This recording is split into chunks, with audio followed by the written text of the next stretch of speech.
Assalamualaikum warahmatullahi wabarakatuh. Alhamdulillah wa syukurillah ala ni'matillah. La haula wa la quwata illa billah amma ba'd. Anak-anak semuanya yang dirahmati oleh Allah Subhanahu wa taala, alhamdulillah pada kesempatan yang baik ini Fajar bisa membuat penjelasan atau pembahasan ya LKM paket 1 dan paket 2. Walaupun sebenarnya anak-anak untuk RAUS itu materinya tidak hanya paket 1, paket 2. Paket 1, paket 2, dan paket 3. Silakan nanti dipelajari. Nah, yang akan Fajar buat pada kesempatan kali ini yaitu paket 1 dan paket 2. Baik, anak-anak, kita awali dulu kegiatan kita dengan membaca basmalah. Bismillahirrahmanirrahim. Anak-anak, langsung kita masuk ke pertanyaan yang pertama. Ini sengaja ya, jawabannya sudah Fajar siapkan biar lebih cepat. Nanti kalian bisa gunakan untuk belajar ya. Untuk pertanyaan pertama, Allah memiliki sifat Al-Alim. Ya, Al-Alim itu Allah Maha mengetahui. Berarti mengetahui berkaitan dengan ilmu. Berarti jawabannya adalah A, bersungguh-sungguh dalam mencari ilmu. Kemudian nomor 2, rukun wudhu ada 6. Nah, apa saja kira-kira? Rukun wudhu yang pertama itu niat, yang kedua membasuh muka ya 3 kali, yang ketiga membasuh tangan hingga siku 3 kali, yang keempat mengusap sebagian kepala, yang kelima membasuh kaki hingga mata kaki, yang keenam tertib. Nah, berarti jawabannya yang D tidak masuk ya. Nomor 3, perhatikan hadis Rasulullah berikut. Wa man shollas subha fi jama'atin faka'annama shollal laila kulluh. Jadi, kalau kita melaksanakan sholat subuh dengan berjamaah, maka kita akan mendapatkan pahala seperti sholat malam sepanjang malam. Berarti jawabannya ini ya. Terus kemudian nomor 4, dakwah yang dilakukan Nabi Muhammad di Mekah berlangsung seiring dengan perintah yang diturunkan kepadanya melalui wahyu. Nah, selama dakwah sembunyi-sembunyi ini menghasilkan orang-orang yang pertama masuk Islam. As-sabiqunal awwalun. Nomor 5, perhatikan ini hadis Rasulullah.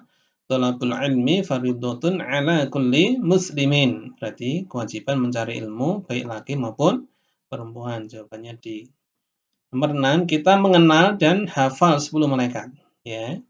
Jibril, Mikail, Israfil, Israil, Munkar, Nakir, Raqib, Atid, Malik, Ridwan. Tentunya kalian juga akan mengenal tanggung jawab dan tugas-tugasnya. Nah, nomor 6 ini. Cara meneladani malaikat Jibril.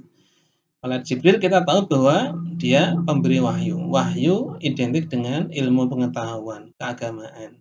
Nah, berarti belajar dengan sungguh-sungguh dalam rangka mencari ilmu. Ini ya, cara meneladani malaikat Jibril. Kemudian nomor 7. Ini surat Al-Jum'ah ya, ayat 9. Ya ayyuhalladzina amanu idza nudiya lis-sholati min yaumil jum'ati fas'au ila dzikrillahi wa dzarul bai'.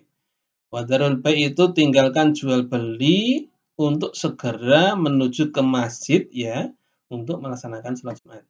Berarti jawabannya D. Kemudian nomor 8, sholat jamak bisa dilaksanakan dengan beberapa cara. Ya, salah satunya mengerjakan sholat kedua pada waktu yang pertama. Sholat kedua pada waktu yang pertama. Berarti jamak takdim. Kemudian nomor 9, dalam hidup ini tidak bisa lepas dari sunatullah. Sunatullah yang dimaksud adalah hukum sebab akibat. Berikut adalah 100 sebab Nabi Muhammad hijrah. Salah satu sebab permintaan kaum Aus dan Khazraj. Jadi tidak strategi dakwah Nabi semata ya. Ada kalimat semata ini yang menunjukkan negatif. Desakan dari kaum kafir Quraisy bukan juga. Kegagalan dakwah Nabi bukan juga. Ya, karena di periode Makkah Nabi Muhammad mendapatkan orang-orang yang sangat luar biasa, yang kemudian mereka menjadi pemimpin masa depan yang menggantikan Nabi Muhammad, yaitu Khulafaur Rasyidin. Kemudian nomor 10, anak-anak. Salah satu keberhasilan Nabi Muhammad dalam berdakwah adalah dukungan dari sahabat-sahabat yang memiliki kesetiaan, kecerdasan, kebijakan, kecakapan. Nah, di antara sahabat Nabi yang 4 sahabat utama ini kemudian menggantikan Rasulullah dalam memimpin setelah kewafatannya. 4 sahabat ini kemudian dikenal dengan sebutan Khulafaur Rasyidin. Khulafaur Rasyidin adalah pemimpin yang memiliki kecerdasan dan kebijakan. Baik, kita lanjutkan anak-anak. Setelah Al-Quran, Allah tidak menurunkan kitab yang baru. Oleh karena itu, Al-Quran berlaku sepanjang masa sebagai pedoman hidup manusia. Nah, isi pokok Al-Quran yang berisi tentang hal yang berkaitan dengan keyakinan, akidah. Yang berkaitan dengan cara menyembah Allah, ibadah. Yang berkaitan dengan akhlak atau perbuatan manusia satu dengan yang lain. Ya, makhluk manusia dengan tumbuhan, hewan, akhlak. Nah, muamalah ini kaitannya pemenuhan kebutuhan manusia satu dengan yang lain, baik kafir maupun muslim ya. Dalam perdagangan misalnya, dalam hubungan-hubungan sosial itu muamalah. Nah, terus kemudian perhatikan doa berikut. Allahumma ini as'aluka lisanan shadiqa. Ini adalah doa ya agar kita diberi mulut atau lidah yang jujur. Nah, kemudian nomor 13, perhatikan daftar sholat sunnah berikut.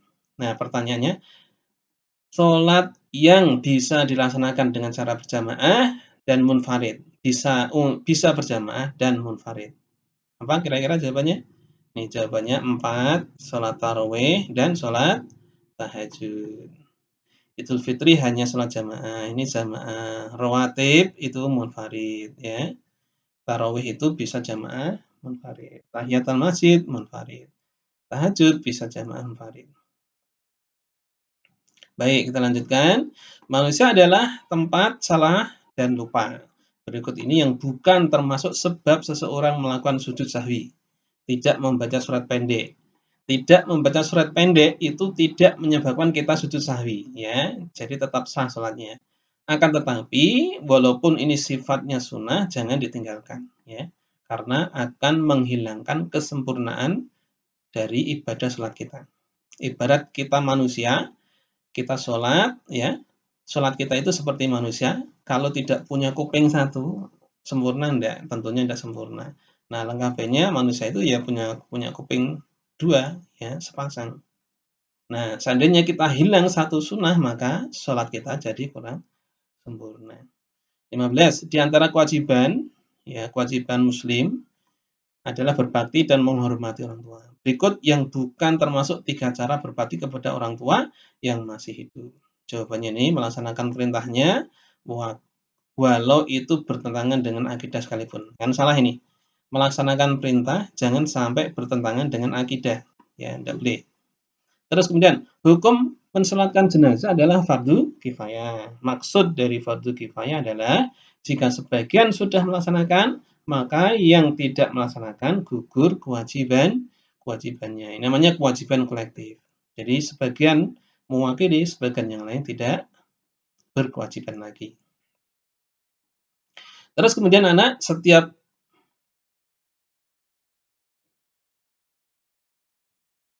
perintah dari Allah untuk hambanya pasti ada tujuan yang diinginkan.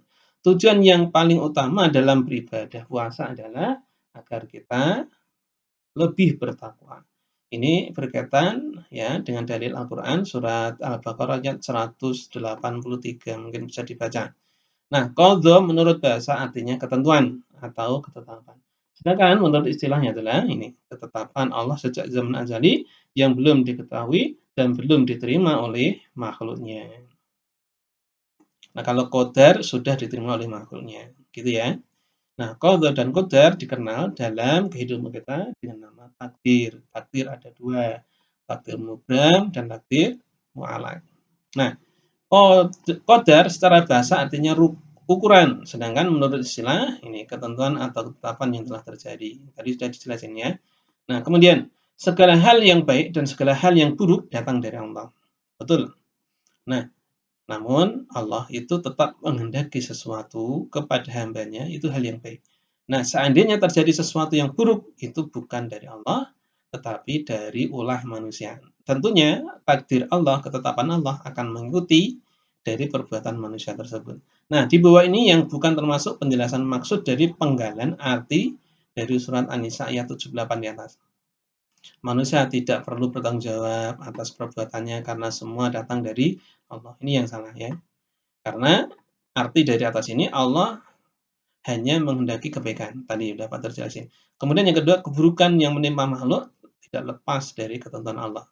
Artinya segala sesuatu yang terjadi terhadap hambanya, baik itu buruk maupun tidak, ya, maupun baik atau buruk, semua tidak lepas dari ketentuan Allah. Nah, segala hal yang baik datang dari Allah, yang buruk yang menimpa makhluk karena ulah mereka sendiri. Nah, ini kita hampir selesai di paket satunya ya. Nah, nomor 21, jelaskan perbedaan jumlah akikah anak laki-laki dan perempuan. Kalau akikah anak laki-laki jumlahnya 2, perempuan 1. Apa hukum melaksanakan akikah dan kurban? Jawabannya adalah sunnah muakkad. Sunnah muakkad artinya sangat dianjurkan. Kemudian nomor 23, perhatikan ayat berikut. Wattaqullaha la'allakum turhamun. Bertakwalah kepada Allah agar kalian mendapatkan kasih sayang. Ya. Kemudian perhatikan ayat berikut. Innamal mu'minuna ikhwah. Sesungguhnya orang-orang yang beriman, ya, sesungguhnya orang-orang yang beriman, ya, itu saudara. Innamal mu'minuna ikhwah. Fa'aslihu baina akhwaikum. Jika mereka punya masalah, selesaikan. Ya, gitu ya. Artikan yang bergaris bawah. Nah, sudah ya. Terus kemudian perhatikan ayat berikut. Wala taqrabu zina. Dan jangan engkau kalian mendekati zina. Innahu kana fahisatan wa sa'a sabila. Sesungguhnya perbuatan zina itu perbuatan yang rusak ya, kemudian keji dan rusak. Wa sa'a sabila. Jalan yang salah ya. Jalan yang rusak, jalan yang buruk. Nah, kemudian kita masuk ke LKA paket 2, anak-anak. Allah memiliki sifat al-basir. Cara meneladani sifat al-basir menggunakan mata untuk hal yang baik. Al-basir ya.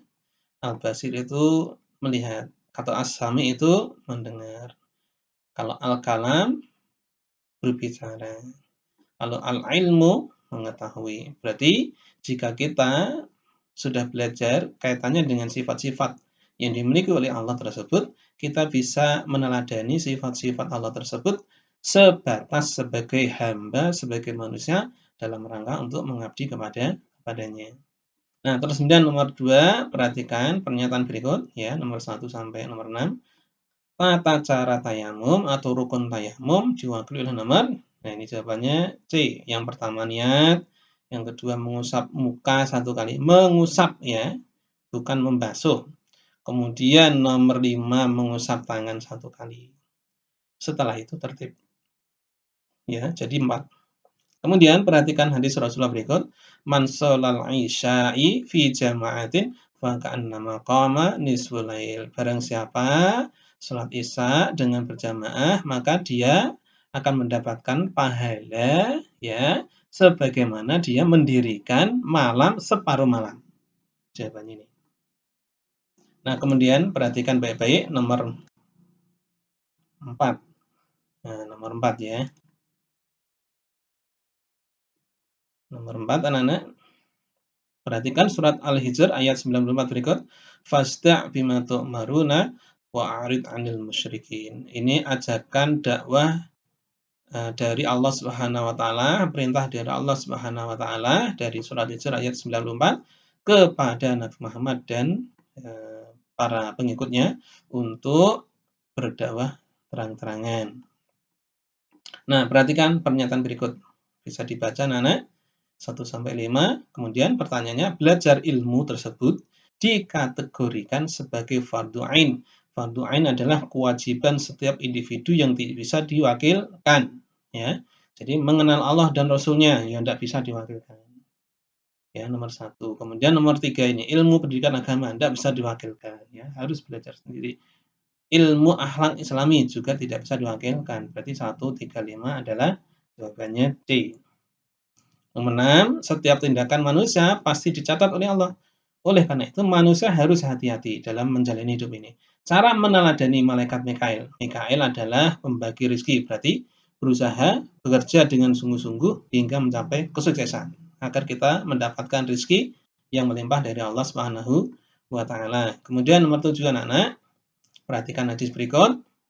Ini al-jum'atu haqqun wajibun ala kulli muslim fi jama'atin ila arba'ah. Abdun mamlukun au imra'atun au sobyun au maridun. Nah, di sini dijelaskan bahwa salat Jumat itu kewajiban bagi setiap muslim, ya. Muslim. Di sini nggak disebutkan laki atau perempuan. Nah, tetapi di sini ada penjelasannya. Fi jama'atin. Nah, salat Jumat itu dengan jamaah kecuali empat golongan. Nah, 4 golongan siapa? Hamba sahaya, wanita, anak-anak, orang yang sakit. Berarti wanita ini tidak termasuk yang disebutkan muslimin di sini. Muslim, setiap muslim. Ya, artinya ini adalah muslim laki-laki.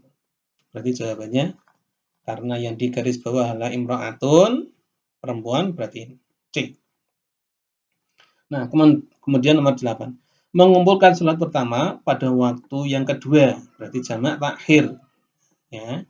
Kemudian salah satu strategi hijrah Nabi sebelum menuju ke Yatsrib adalah Nabi Muhammad ditemani oleh Abu Bakar, ya, untuk menuju ke Madinah, tapi beliau, ya, bertolak ke arah selatan, bertentangan dengan arah yang dituju, malah menuju ke zaman. Nah, menuju ke sebuah gua. Gua yang dimaksud adalah Gua Thur.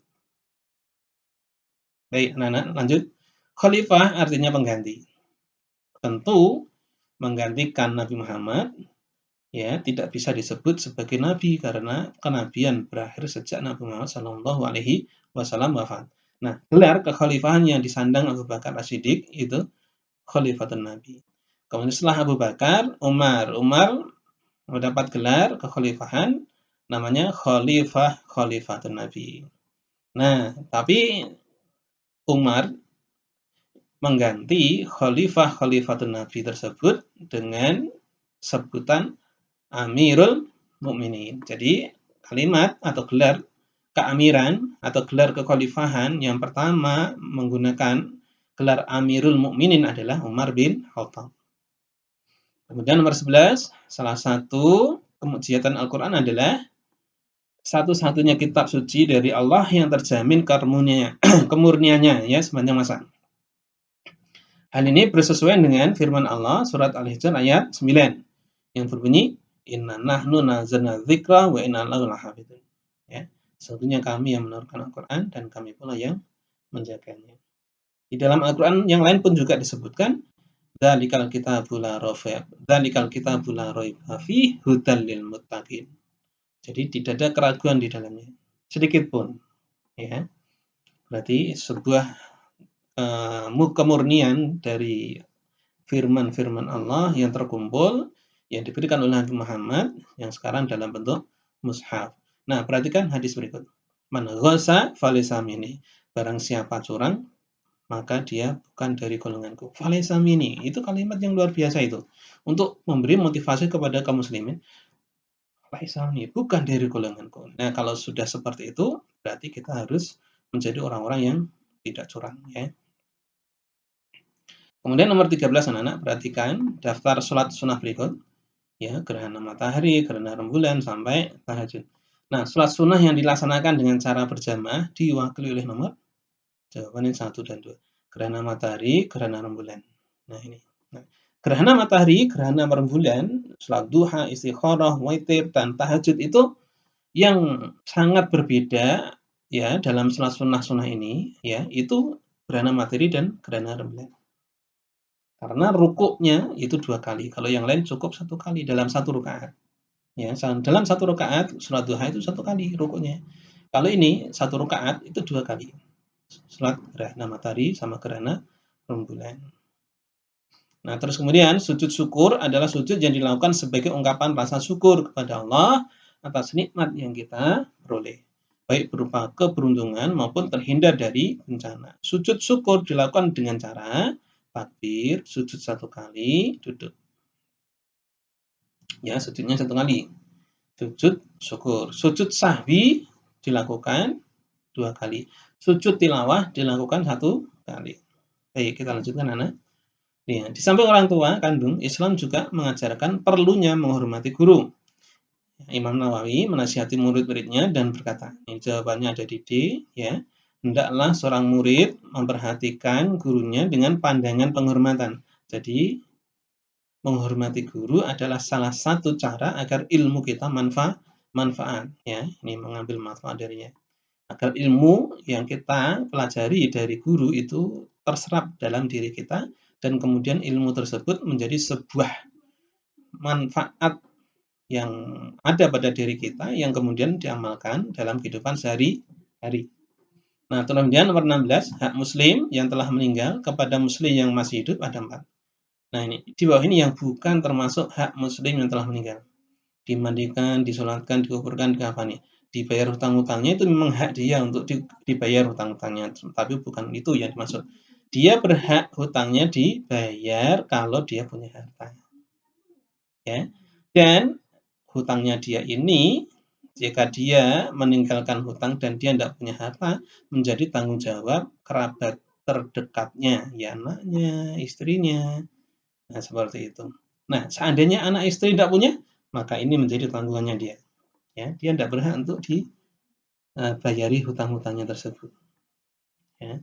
Tetapi jika negara itu kaya, ya, negara muslim yang kaya, maka Baitul Mal jika menghendaki bisa membayar hutang-hutang orang yang sudah meninggal tersebut. Namun yang dimaksud hak di sini adalah hak yang melekat pada orang yang meninggal pada saat itu. Dimandikan, disolatkan, dikuburkan, dikafani. Kalau dibayar hutang-hutangnya itu kan sifatnya yang individualis, ya, tidak kolektif. Baik, kelanjutan, anak. Salah satu keutamaan puasa adalah Allah akan membalas langsung kepada hambanya yang melaksanakannya. Nah, puasa dapat menghapus dosa setahun yang lalu dan setahun yang sebelumnya. Ini puasa Arafah. Kalau puasa Asyura, 1 tahun yang sudah berlalu. Kalau Daud adalah puasa yang seadil-adilnya puasa. Kalau puasa Sya'ban adalah puasa persiapan yang dilakukan dalam taqarrub ilallah karena menjelang Ramadan. Ini puasa Sya'ban, tapi Sya'ban Ramadan. Jadi di bulan Sya'ban inilah Rasulullah melaksanakan ibadah puasa yang lebih banyak dibanding bulan-bulan yang lain kecuali Ramadan. Kalau Ramadan wajib, ya. Kemudian takdir Allah tetap akan berlaku terhadap makhluknya. Berikut adalah contoh bahwa manusia tidak berkutik terhadap takdir Allah itu. Nah, takdir Allah yang tidak mungkin terhindari adalah kematian. Kiamat bisa kita hindari kalau kita meninggal duluan. Ya. Makanya ini hanya pilihan. Pilihannya adalah kematian. Nah, kalau kita belum saatnya mendapati kiamat, maka kita tidak akan mengalami kiamat. Nah, gitu ya, lain ya. Itu hanya pengicoh aja. Kemudian anak semuanya nomor 19, takdir ada 2 macam, takdir yang bisa berubah dengan usaha manusia, takdir yang tidak bisa berubah. Takdir yang tidak bisa berubah itu takdir mubram. Yang bisa berubah takdir mu'allaq. Nah, kemudian nomor 20, jika ingin pandai maka wajib belajar. Jika ingin kaya maka wajib bekerja keras. Nah, pernyataan di atas menunjukkan berlakunya hukum sunatullah. Sunatullah itu hukum sebab akibat. Jika ingin kaya maka bekerjalah dengan sungguh-sungguh. Jika ingin pintar maka belajarlah. Jika ingin dihormati maka hormatilah. Jika ingin disayang maka sayanglah, dan seterusnya. Maka hukum sebab akibat tersebut akan kembali kepada diri kita pada hakikatnya. Nah, nomor 21 anak-anak, perhatikan penggalan ayat Al-Qur'an berikut. Ud'uni astajib lakum. Berdoalah kepadaku, maka akan aku kabulkan untuk kalian. Nah, ini ya. Ini surat Al-Mu'min ayat 60. Berarti ini tidak boleh berdoa selain kepada Allah Subhanahu wa taala. Nah, perhatikan pernyataan berikut. Tidak mungkin ada asap tanpa api dan tidak mungkin ada keteraturan tanpa ada yang mengatur. Nah, ini sunatullah tadi, hukum sebab akibat. Ya, ada yang menciptakan, ada yang diciptakan. Ada makhluk, ada khalik. Ada siang, ada malam. Nah, itu ya. Terus kemudian nomor 23, perhatikan hadis berikut. La yakhluwanna rajulun bi imra'atun illa ma'adzi mahram.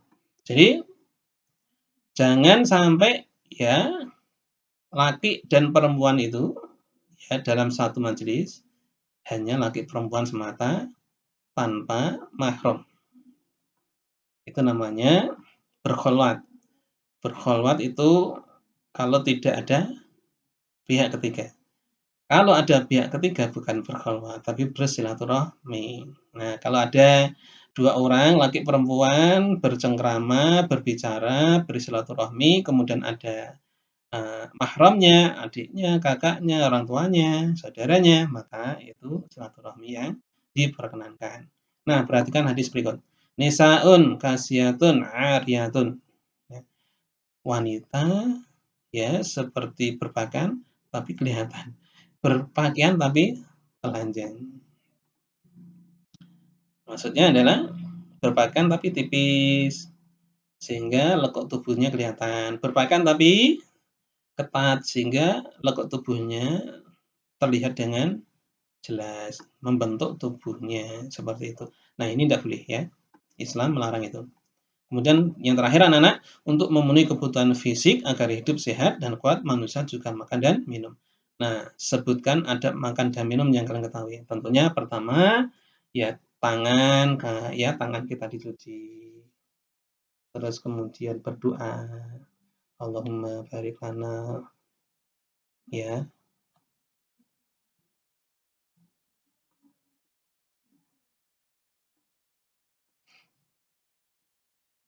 Terus kemudian sehabis berdoa, Allahumma barik lana fima razaqtana wa qina adzabannar. Ya setelah berdoa, ya kita harus makan pelan ya, tidak boleh tergesa-gesa. Kemudian dikunyah lebih dari 25 kali sampai 30 kali sebagaimana Rasulullah melaksanakan. Kemudian perut kita dibagi menjadi 3 bagian, sepertiga untuk makanan, sepertiga untuk minuman, sepertiga untuk ruang udara untuk bernafas. Adab yang lain, dahulukan orang yang lebih tua. Kita mempersilahkan orang yang lebih tua untuk makan terlebih dahulu.